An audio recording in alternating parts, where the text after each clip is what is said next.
gente volta a falar sobre assuntos da política do dia a dia, agora para falar sobre o Congresso Nacional e a criminalização de drogas em qualquer quantidade, que avançou no Congresso Nacional ontem a partir de uma proposta apresentada pelo presidente do Senado, Rodrigo Pacheco, do PSD. Esse é mais um embate com o Supremo Tribunal Federal. Quem tem mais detalhes é a repórter Luciane Landim, direto de Brasília.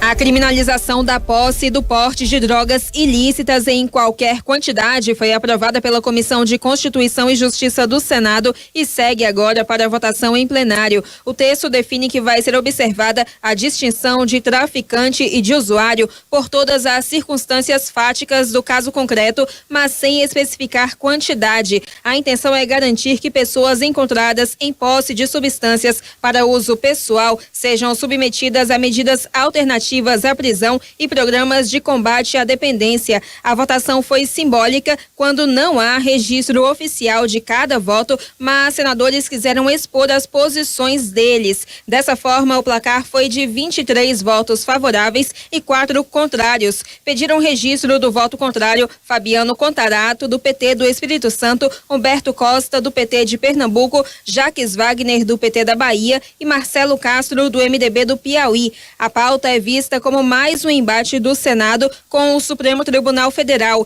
Isso porque a Suprema Corte julga um recurso que discute se o porte de maconha para consumo próprio pode ou não ser considerado crime e qual quantidade da droga vai diferenciar o usuário do traficante. Em 6 de março, o julgamento foi paralisado a pedido do ministro Dias Toffoli e não há previsão de retomada. Por enquanto, o placar no STF está em 5-3 pela descriminalização para o consumo pessoal. Contrário à PEC, Contarato afirmou que há um cenário do Estado criminalizando a pobreza e a cor da pele. Sabe o que é que vai definir com essa emenda que foi apresentada pelas circunstâncias fáticas? Que um pobre preto num local de bolsão de pobreza, vilipendiado nos seus direitos elementares, como falta de saneamento básico, educação pública de qualidade, saúde pública de qualidade, ele for flagrado com um cigarro de maconha, as circunstâncias fáticas ali vai ser a cor da pele e o local do crime, e que ele vai ser atribuído tráfico de entorpecente. Agora, nos bairros nobres, pelos rincões do Brasil, aqui no plano piloto em Brasília, aquele mesmo jovem, com a mesma quantidade, pelas circunstâncias fáticas, vai ser tratado como usuário de substância entorpecente. O relator, senador Efraim Filho, do União Brasil da Paraíba, rebateu esse argumento e disse que há critérios em lei para diferenciação de traficantes e usuários. Porque o critério simplesmente quantitativo, ele não é capaz sozinho de diferenciar o que é o usuário do que é o traficante. Então são 8 os critérios, eles estão previstos na lei, no artigo 28. É muito importante dizer, a lei ela não traz nenhuma discriminação.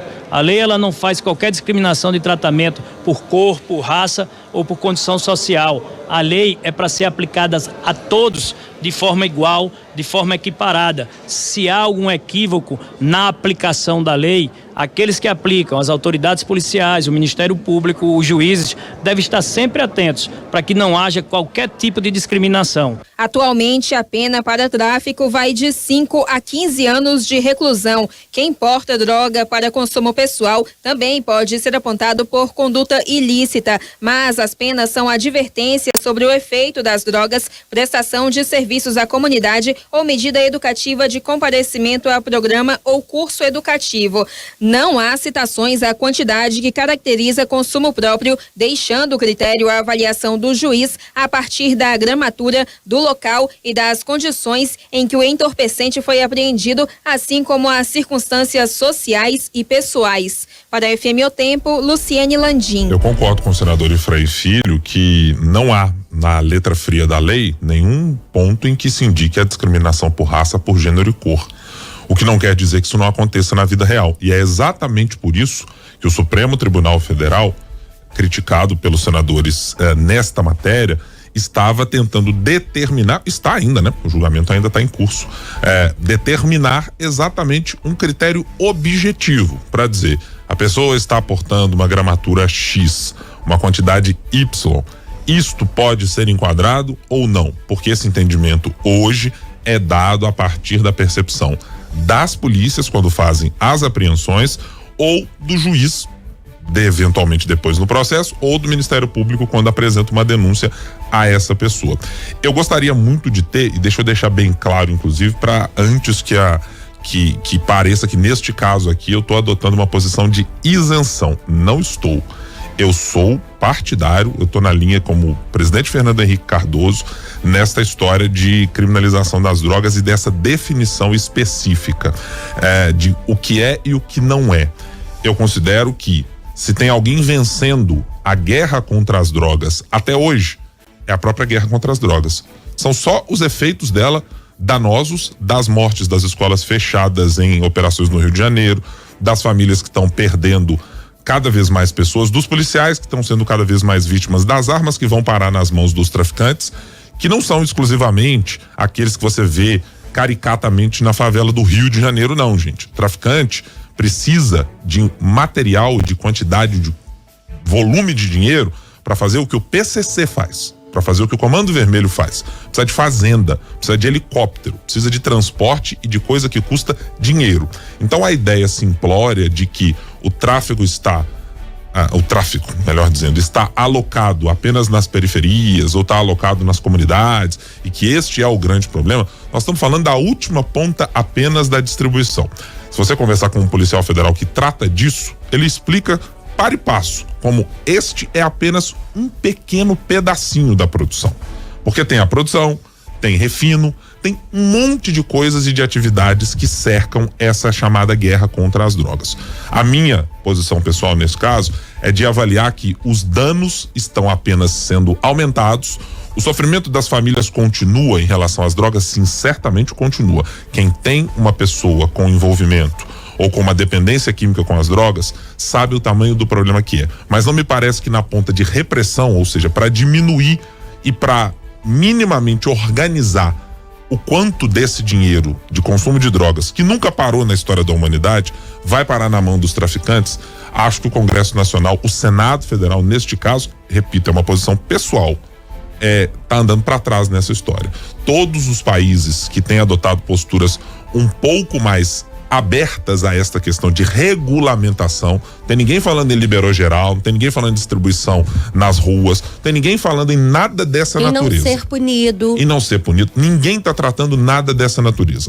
Estamos tratando apenas, na experiência internacional colhida até agora, é de que, regulamentando-se essa história, você tem uma possibilidade maior de que menos recursos vão parar nas mãos de traficantes de drogas, gente que compra arma, que compra carro blindado, gente que coloca a arma na mão de jovem e adolescente. Então, me parece, neste caso, e repito, que o Congresso Nacional está andando para trás nessa história, porque também não aponta o que fazer exatamente. Reprimimos as drogas, as pessoas continuarão consumindo. E aí, o que fazemos?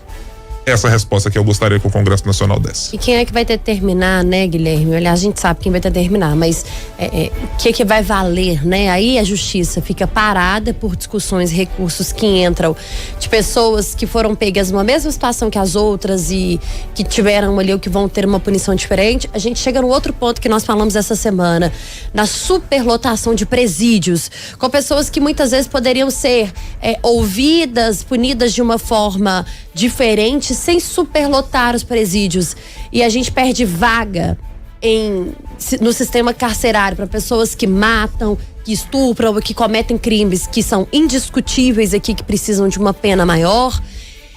E aí a gente tem uma cadeia que não funciona, uma cadeia de punição que não funciona, um sistema judiciário que não funciona, que fica travado por causa de uma lei que não é revista e não é repensada e não consegue ser rediscutida. Ô Thalita, eu vou discordar de você num ponto. O sistema funciona, sabe pra quem? Pro tráfico. O sistema funciona pra quem aposta nessas pessoas que entram por esses crimes menores e passam a ser cooptadas e passam a trabalhar para esses grandes grupos. Esses sim estão encontrando mão de obra absolutamente fértil. A partir de quem entrou na criminalidade ou entrou dentro de um presídio, de uma carceragem, pelo consumo de drogas nesse tipo de quantidade que é apontado como traficante muitas vezes na decisão da polícia ou na decisão da justiça. E que não cabe, né, gente? Tô falando de consumo. Ninguém aqui tá defendendo o consumo. Apenas indicando o que os estudos, o que as pessoas que tratam desse tema têm mostrado, né, Thalita? É que o presídio virou muito mais um recursos humanos para grandes grupos criminosos do que necessariamente um espaço para recuperar as pessoas e colocar esses bandidos mais perigosos que você mencionou por mais tempo atrás das grades.